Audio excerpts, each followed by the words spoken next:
Create a strategy map. Strategy mapping, formulated by Robert Kaplan and David Norton, is a tool used by organizations to describe and communicate strategies. Essentially, a strategy map is a diagram outlining the company's objectives on a single page.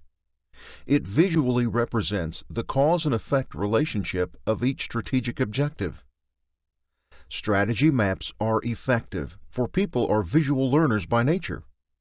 With the help of such illustrations, your employees can have a clear picture for each strategy, rather when done in a written narrative. Strategy maps are created during the initial parts of the strategic planning process and also used as the main reference material for periodic check-ins and review meetings. The main idea of a strategic map is that every objective is represented by a shape, usually an oval or a rectangle. These objectives are then grouped into categories. However, it's very unlikely for a company to have 20 or more objectives.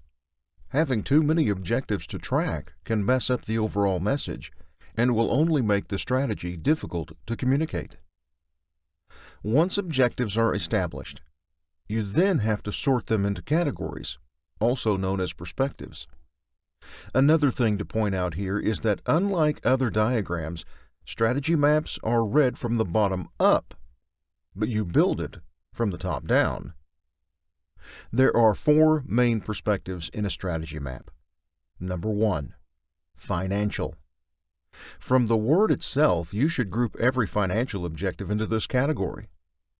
Basically, any objective relating to the company's financial health and performance should be included in this perspective. Revenue and profit are the most obvious ones. Other objectives may include cost savings and efficiency, adding revenue sources, profit margins. Number 2, customer. This perspective focuses on consumers and the market. Your objectives should be aligned on how you can deliver better service to the public. These objectives can include improve customer experience, boost market shares, increase brand awareness. Number 3, internal processes.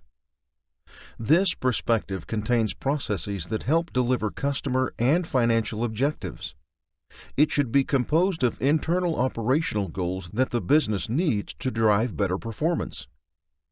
Internal processes can include objectives like improve internal efficiency, increase acquisition, increase consulting knowledge, improve product or service offerings. Number 4, learning and growth. While the internal processes focus on the concrete side of processes, this perspective focuses on the intangible aspect of performance drivers. This can include increase expertise, optimize technology, optimize human capital, improve thought leadership. Once you've categorized the objectives to these perspectives, you then now have to put arrows starting from the bottom. These arrows will show the cause and effect relationship between each objective. The arrow paths serve as a guide to see how the objectives in the lower perspectives contribute to the success of the higher ones. Strategy maps are used for better communication between employees. When they clearly understand how the objectives relate to one another and how their jobs can contribute to the success of the company, it keeps everyone on the same page, but most importantly, it boosts their morale and productivity.